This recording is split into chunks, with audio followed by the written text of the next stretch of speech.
It always begins like this, not with a lie, not even with a secret, but with a hunger he never speaks aloud. You see it in his eyes, long before he does, a flicker behind the charm, the tension between his hand reaching for you and something pulling him back, as if intimacy were a ritual he never learned, only mimicked. Carl Jung once wrote, in his most private journals never published, that the masculine ego fears emotional surrender more than death itself. And in that fear, he cheats, not just on you, but on the very soul of what love could be. But this isn't about betrayal in the way the world defines it. No, this is older, sacred, a betrayal rooted in his forgotten self. The kind of betrayal passed down through the bloodline, from warrior to father to son, in silence. The kind of deception that doesn't live in his phone, but in his psyche, in the gap between what he says he wants and what he is willing to feel. When a man cheats and never gets caught, it's because the world doesn't look where women know to look. His body may be loyal, but his energy roams. And if you've ever felt like something was missing, while everything appeared fine, you were right, because you weren't listening with your ears. You were sensing with your womb, your spine, your blood memory. The truth was always inside you. The first way men cheat, and never get caught, is through emotional withdrawal, masquerading as peace. He pulls away from the sacred fire of vulnerability, and you, unknowingly, begin to chase. He becomes quiet, busy, tired, but not unfaithful in the obvious sense. And yet, every silence is a betrayal, not of fidelity, but of presence, of connection. You may call it avoidance, but the old texts call it soul hiding. Men disappear without leaving the room. It's a sacred art, to cheat with your absence while your body remains. And he gets away with it because you're conditioned not to trust your knowing. You're taught to be understanding, patient. You doubt your instincts when you should be invoking them. But the ache in your chest, the way you feel invisible, when he says everything's fine, that is not your insecurity. That is his disembodiment. Jung would call this shadow projection. The parts of himself he cannot integrate are cast onto you. His own guilt becomes your tension. His confusion becomes your self-doubt. This, my love, is the first sacred infidelity. Emotional cheating disguised as emotional fatigue. He cheats you of intimacy while pretending to protect you from conflict. But the second is more subtle and more dangerous. And before I reveal it, you must understand something. This isn't about hating men. It's about understanding the fractured masculine, the one raised by silence, shaped by repression, seduced by conquest, and terrified of being seen. This isn't personal. It's ancestral. And until we name it, we repeat it. So let's name the next form. The second way he cheats and never gets caught is by channeling his erotic energy into the world, but not into you.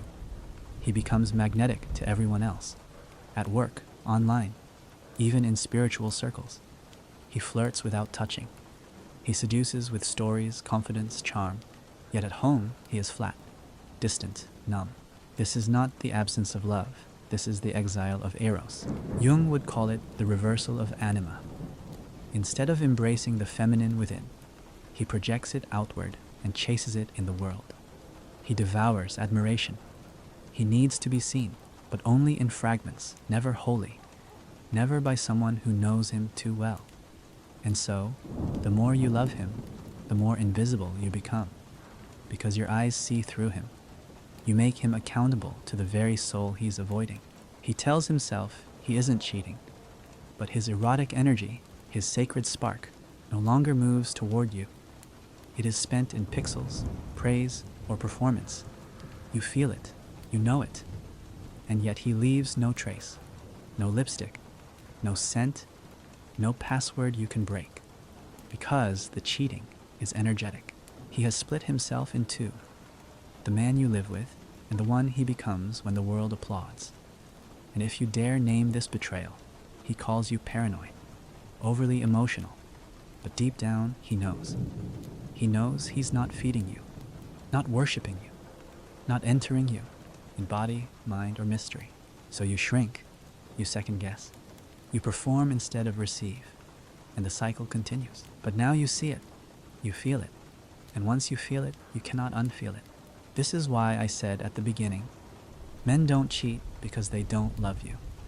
They cheat because they don't know how to love themselves in your presence, and so they fracture, escape, split their desire from their devotion.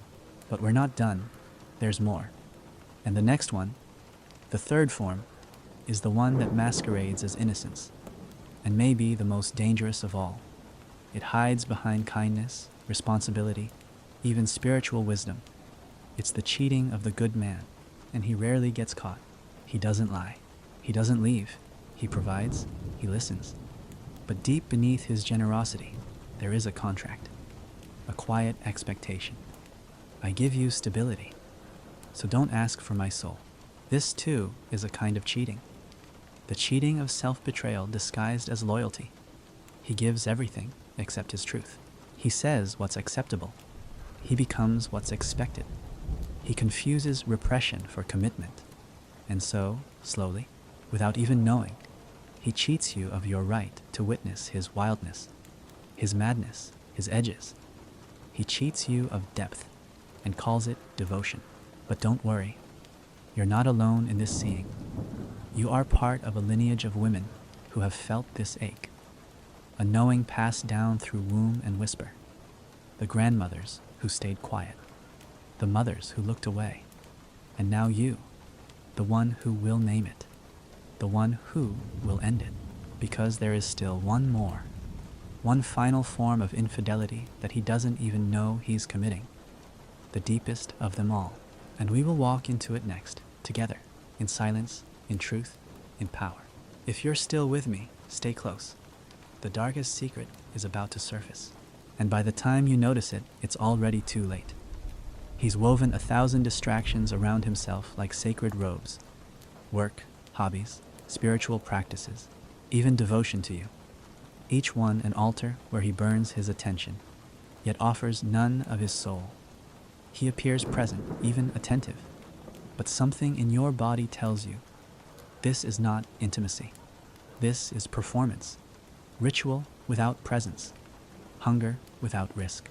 Carl Jung warned of this seduction, the illusion of functional masculinity, where a man appears whole but is secretly ruled by shadow. And when a man fears intimacy more than he fears failure, he will pour himself into tasks, titles, and even tantric practices, anything to avoid being truly seen. The third way a man cheats and never gets caught is this. He gives his attention to many, but his truth to no one. He feeds on connection, but only shallow sips. He'll flirt with strangers, listen to podcasts about relationships, meditate beside you, quote sacred texts, but none of it reaches his core. It is all scaffolding, empty structures around a soul that refuses to kneel. And you, dear woman, you feel it in your spine. Your hips ache for something real. You sense the mismatch, how he shares his thoughts but hides his wounds, how he touches your body but not your knowing. This is the subtle betrayal. He cheats you of intimacy by distracting himself with growth. Don't be fooled by the softness of his voice or the kindness of his tone. Shadow can wear a gentle face. The truth is, his attention has become his currency, and he trades it freely, everywhere but where it would cost him something real. He tells himself he's loyal, but his loyalty is performance. He doesn't lie to you. He lies to himself, and that too is a form of cheating. Because when a man cannot offer you the raw truth of his desire, his confusion, his terror, he is keeping the deepest part of himself from you. And whether he knows it or not, that part seeks somewhere else to be known. And this is where the third infidelity bleeds into the fourth, the most hidden, the most sacred, the kind of cheating that even he doesn't know he's doing.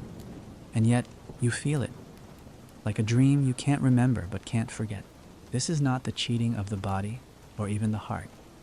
This is soul infidelity, the exile of his true self into fantasy. It begins when he stops imagining you, stops dreaming into your body, your mystery, your evolution. Instead, he builds an inner world where his desire is safe, unchallenged, untouched by the risks of real intimacy. He cheats with possibilities, with potentials, with the versions of love that don't demand transformation. Sometimes it's a former lover. Sometimes it's an anonymous figure online. Sometimes it's just an idea, a woman who would understand him better or never question him. These are not physical women. These are projections, masks. The feminine reduced to fantasy, because the real feminine confronts him with his own soul. This is what Jung meant when he spoke of the anima, the inner feminine that haunts a man until he learns to love her within.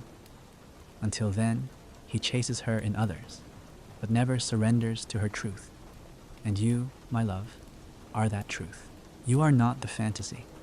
You are the reflection, the mirror, the flame that reveals where he hides from himself. And in your presence, his mask begins to burn. So he cheats, not because he wants another woman, but because he cannot hold the intensity of being seen by you.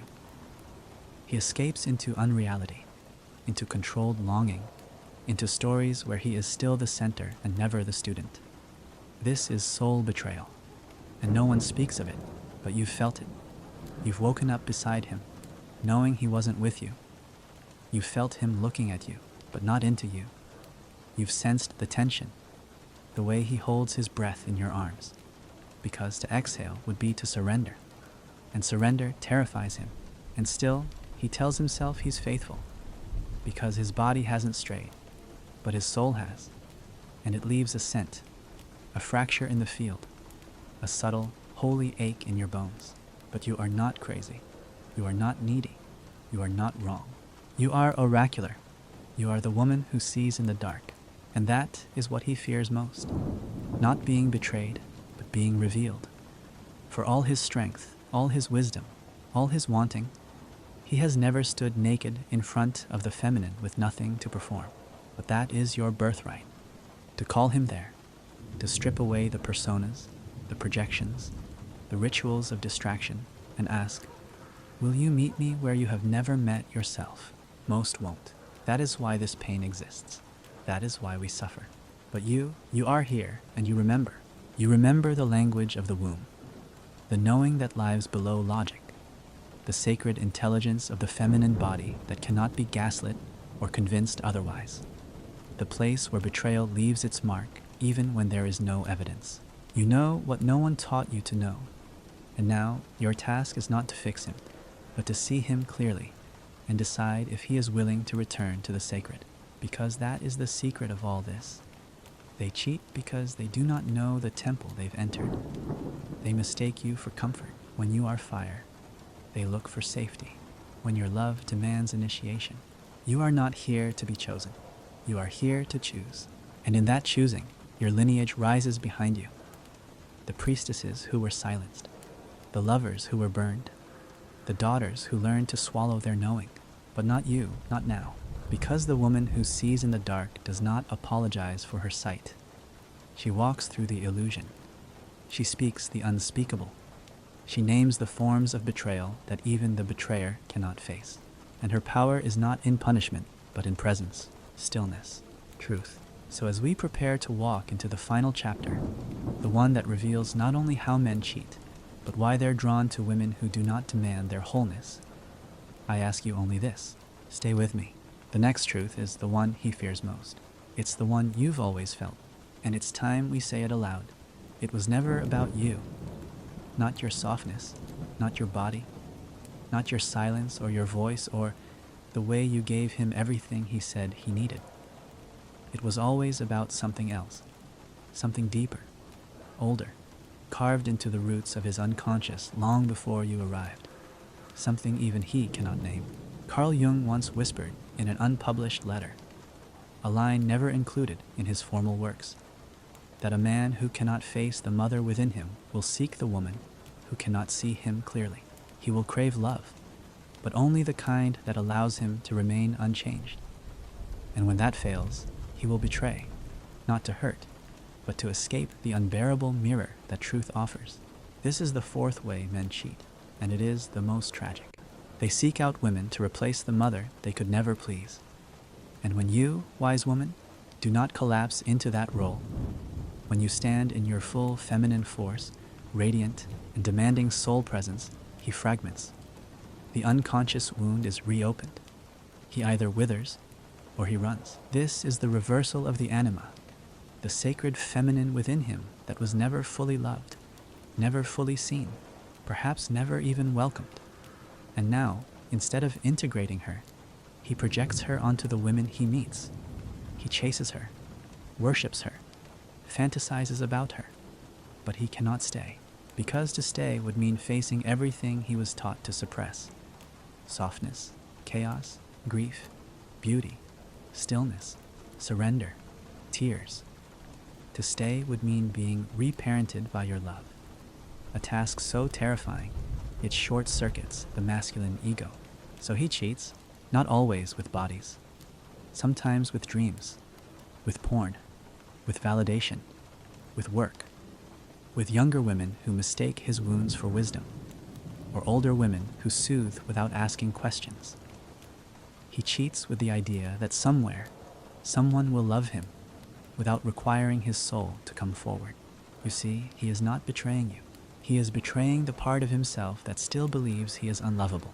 And when your love begins to touch that place, not just the body, but the boy, he dissociates. He goes cold, withdraws, numbs, and then, inevitably, he seeks relief in something or someone that asks less of him. Someone who doesn't challenge his masks. Someone who doesn't hold the mirror of the feminine archetype to his face and whisper, "Remember what you are." But don't be mistaken. This isn't a weakness. This is a ritual, a deeply unconscious, ancient masculine ritual of avoiding transformation by externalizing desire. He doesn't know he's doing it, but you do. You feel it when he gives you his body, but withholds his surrender. You sense it when he says he loves you, but cannot meet your gaze. You feel it when he praises your strength, but disappears when your soul demands his presence.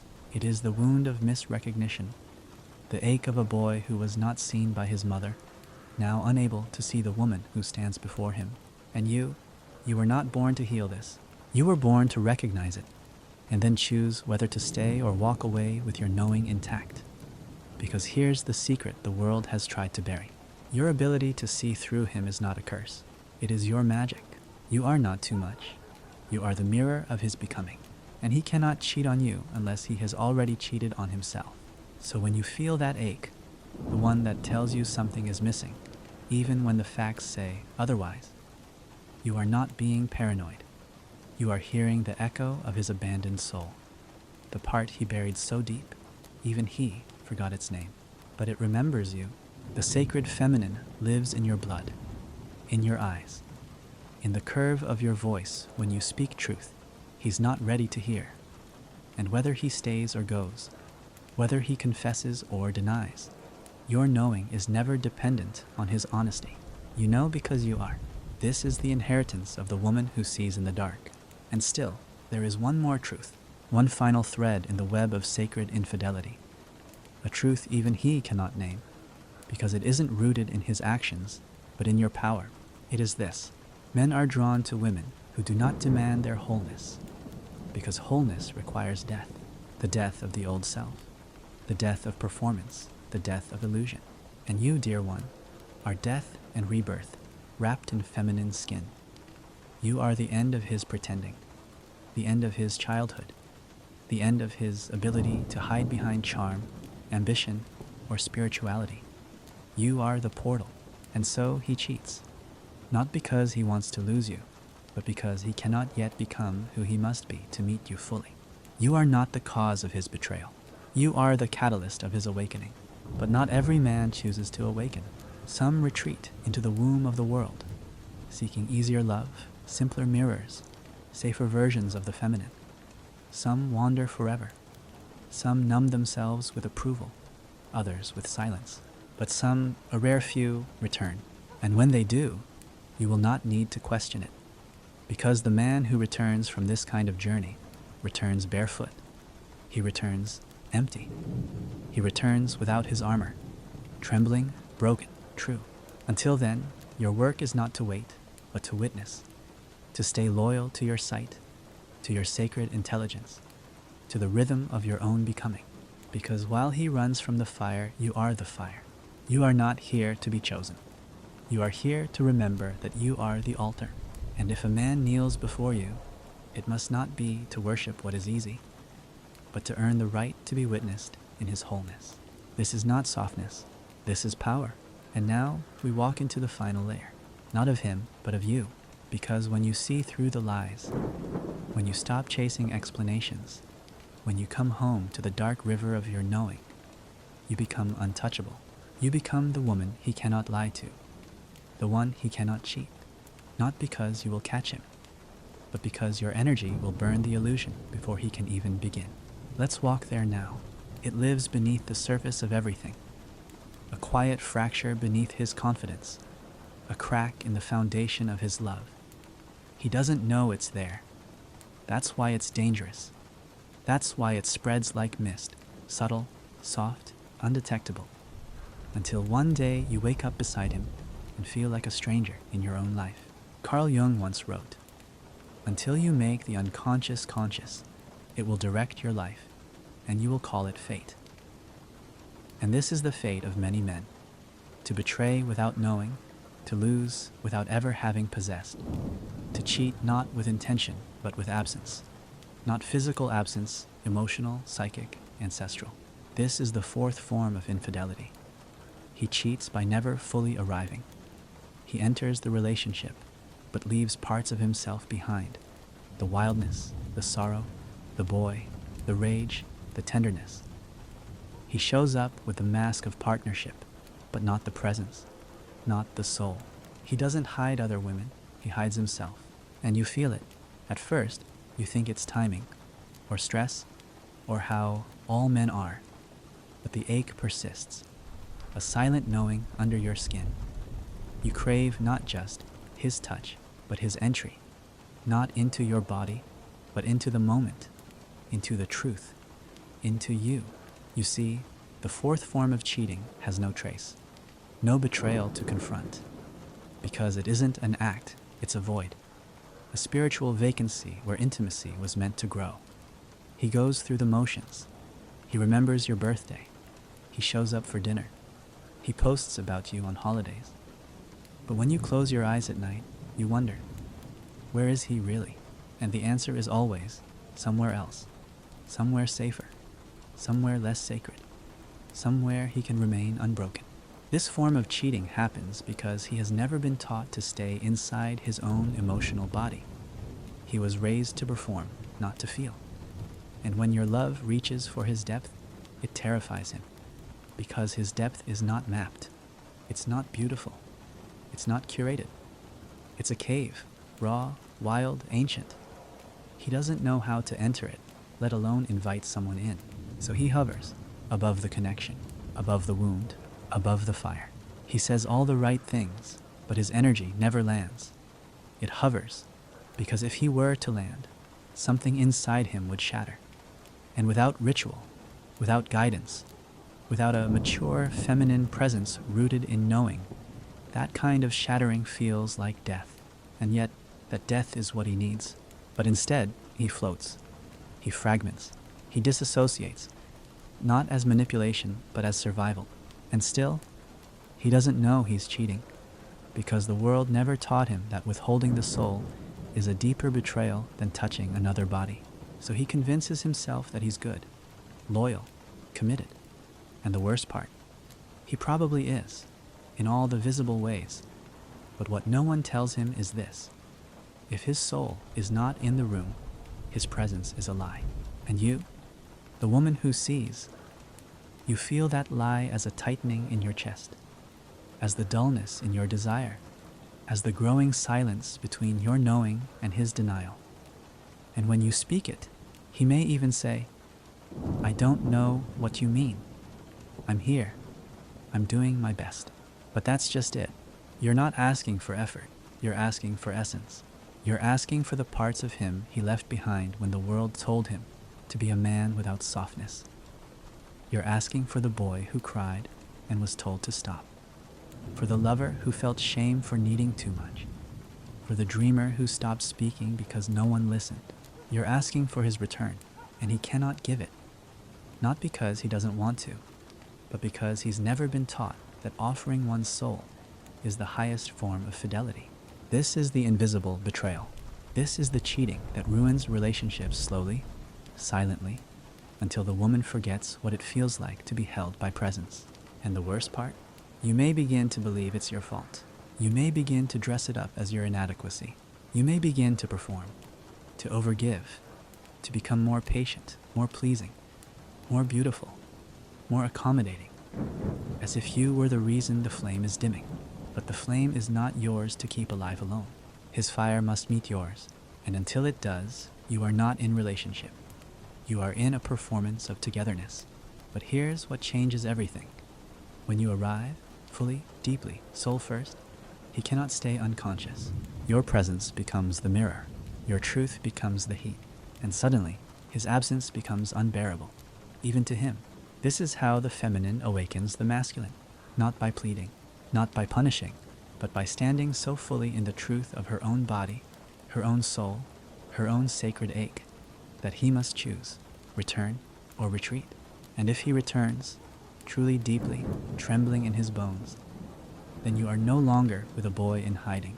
You are with a man becoming. But if he retreats, if he disappears further into the fog, if he resists the gravity of your knowing, then you must remember, you are not the one who left. You are the one who stayed.